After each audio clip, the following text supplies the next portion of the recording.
All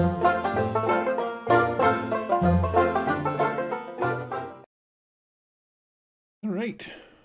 Yes, me beautiful table. Kind of a weird sort of opening screenshot grab thing there when I should be advertising and trying to get people to subscribe to my stupid channel. But anyways, that said, here's me table. Today, I created a table, a Druidic temple. I'm going to share that today so that everybody can have a peek and see what it's all about. The reason that I waited today is because I kind of realized that I'm creating these tables and I'm excited to show everybody bloody things, but I still have a party that's playing on them. And because I have a party that's playing on them, when I show these videos, I have to make a caveat or at least tell my party, don't watch this video kind of a thing. And I should probably be holding off for the sake of my own party sanity. So I'm going to show you this Druidic table that I made today and a couple of screenshots of my players playing on it. Smash the button here, pull up my table. This is just a simple table with nothing on it. I don't have any mats, any zones, basically anything, because it's not necessary to have any of that junk sitting here screwing stuff up. And this is just sort of like my crafting table, I guess you could call it, is what this thing is. I use it to build all my stuff on, and then I export the maps. For example, this is the map I'm going to show you right here. We're going to double click on this sucker, and we are going to hit the build button. Try and keep this nice and quick. The premise of this, if you wanted to play on this map and my last one, if I quickly shoot over to my right monitor and I open up my PDF, because it should be the last thing that pops up. If I go File, Recent, it's going to be this one right here. So we'll scooch over to the main table. This is what I'm playing right now. I'm trying to run ICRPG in a campaign to see if the game holds up long term, just for my own personal, thoughts about it. So far, I absolutely love the system. I've been playing ICRPG now for, I want to say, about a year, and it is, for me, it's one of the simplest and easiest systems. I never look at the book. I love everything about it. It's fantastic. Well, almost everything. There's a couple of things that I would like to change, but it's a do-it-yourself system, and playing inside of it gives me the ability to change things the way that I want, which is very cool. So what you're seeing here is this adventure. This is D&D Adventures League First Edition. You'll see down here it's called DDEX 1.5. Let me zoom in. And this is the first adventure, or the first season of Adventurers League. I've been running these for quite some time. I ran them at my local gaming store for a number of years. Let's get back to TTS and show you this map. Actually, you know what I'm going to do? Let's scoot to the edge of this thing. Let's go back to the right monitor. So this map that I've created is based off of this idea. This is the map of the Standing Stones. In this adventure, you chase a scribe who's stolen some books and has fled the city of Flan. I've changed mine to the city of New Haven, and you chase him into the Dragonspire Mountains. You find out that he's unearthed a bit of knowledge about a hidden Druidic temple, and this is said temple, kind of a deal. It's sort of very similar.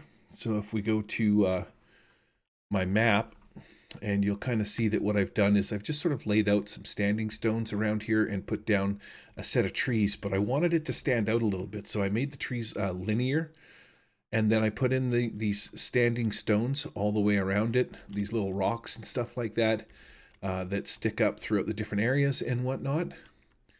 And the premise is that once you chase Spurnick out of town, you end up here. Now, he's already unearthed the crypt that's hidden underneath, cast his rituals, summoned his things, did his stuff. And so your party would show up, and naturally I would start my, let's see, I'll take my miniatures. Let's go with some Paperforge heroes, and we put my little bard down here, my halfling assassin, and let's say my barbarian.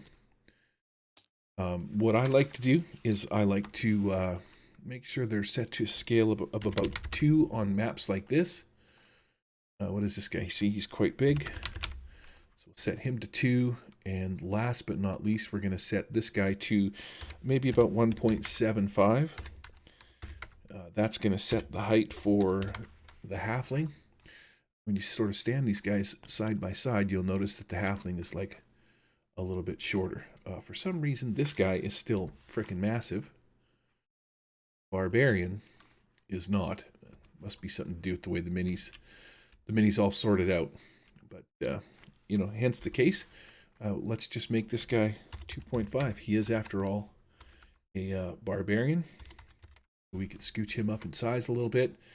And this human thief, for some reason, is a little bit too big. We're going to make him 1.5 all the way around. And now he's the size of a frickin'... Oh, I love screwing around in this program. There. You've got your barbarian, you've got your halfling assassin, and you've got your human thief. The premise of this map, this is where you start them. You got these, you know, your little party pops onto the map down here. Oh, let me adjust. And they're sort of scouting the area, doing their thing, maybe moving a little closer. Every time I had them move a little bit, because ICRPG is sort of around the table kind of a deal, I would have them roll perception to see if they could find anything.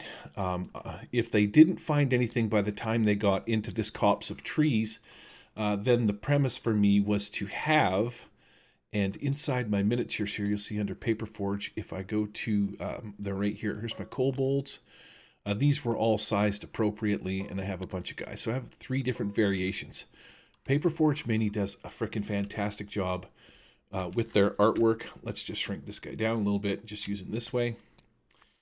Spin this guy around. He's a little kobold with the spear. And then last but not least, you can take a peek at this fella, who is the regular kobold. These are all Paper Forge paper minis. You can take paper minis and look at my other videos and see how I convert them into games and put them onto these things. Hence why they're paper thin instead of not really 3D. But the artwork is just fantastic. So what I was doing is I was taking my little critters and I was hiding them up in the air, in and amongst these trees. What you want to do is you want to lock them, hit F8, scooch them up into the sky, upwards around here somewhere, and you can flip these things over and they'll be hidden. Right click, what am I doing here? I want to unlock. You can flip these things upside down. When they're flipped upside down, there is a command or toggles so that you can get rid of the tooltip and hide face down. So you'll see the question mark when they're upside down. I think I see the question mark because I'm white. Let's change my color to black, which is the GM's color. So I'll see them when they're upside down, whereas other people might see the question mark. Drag them up into the air, and I was dropping these fellas in and amongst the trees. So these winged kobolds would swoop out of the trees and drop rocks and stuff on my players. I also dropped these guys back in behind these rocks and stuff like that, so they had cover, which made it hard for my players to kill them. Daryl has an ICRPG bow with the speed quiver. Anytime he rolls over 13 on his attack, he gets to shoot again. And the beautiful part is that he shot and killed 5 kobolds in 1 round. These are little 1-heart creatures, which means they have basically 10 hit points with his magic bow and his bonuses and stuff like that. He was blasting these things for over 10 hit points a shot with hero coins and a few other things. So he had this 1 round where he was kicking ass and taking names, which is fantastic.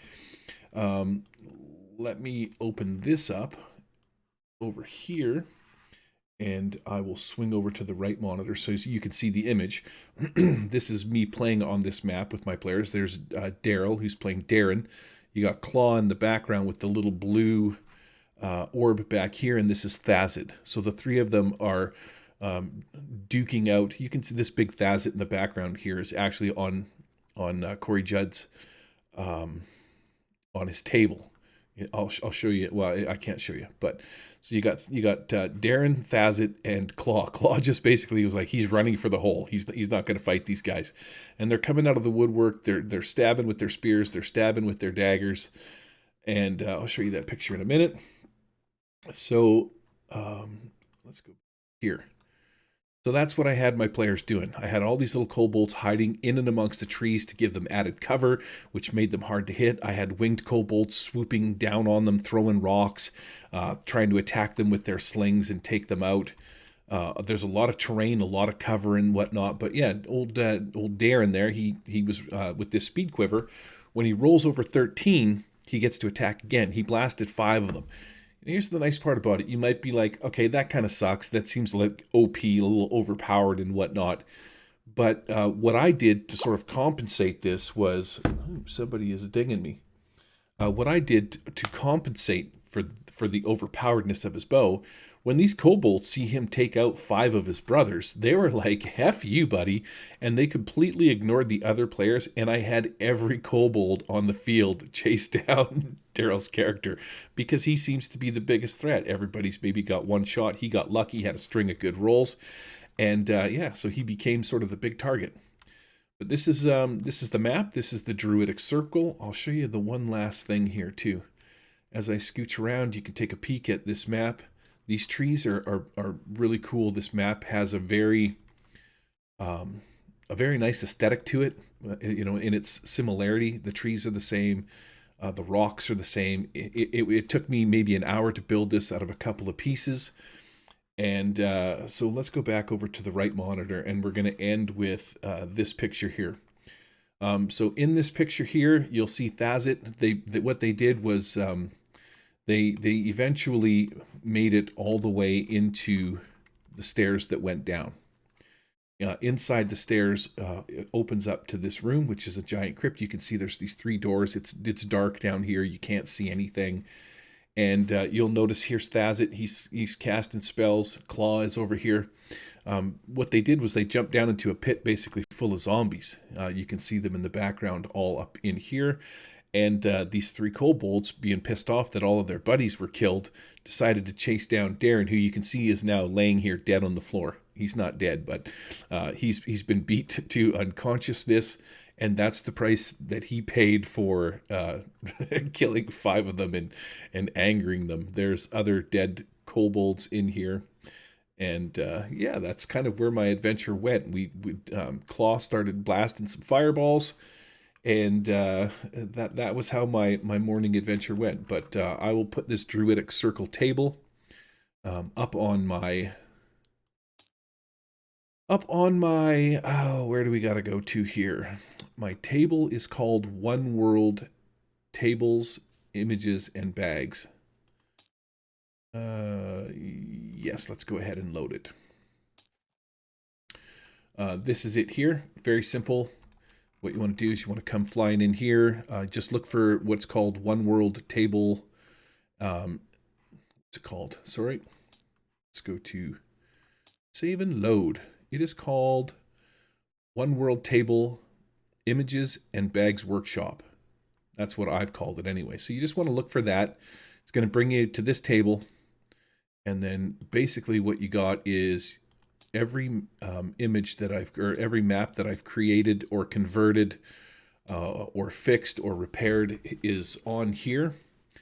How this works is you can take them all if you want, but I'll just show you the images so you can look at it and say, okay, I need a graveyard. I need an RPG town. There's some crossroads. There's boats that I've created. Some of these are Kiara's Blue Sword Games maps and stuff like that. You just come here, take what you want, take what you need, take it all.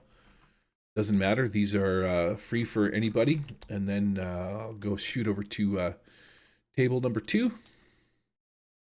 Smash the build button on this one. And let's see, what do we got? So this table is not quite complete. 1, 2, 3, 4, 5, 6, 7 times 4 is 28. So there's 30 some odd maps on this one. This is the map that goes with it. So you could full on run the Courting of Fire with this map here and the one that I'm about to add today. Those 2 set the scene because most of it takes place in town. They're walking around talking to people, talking to the city guard, this, that, and the other thing. But the actual battle skirmishes of it happen on the Druidic Temple map and in this map here. Already set up and already done. Anyways, that's it. I want to keep this a little bit shorter because I don't like the long video deals. And I will set that up for you guys, and you can come here and get the Druidic temple map that I just showed you. And that's it. Cool. Peace out, everybody.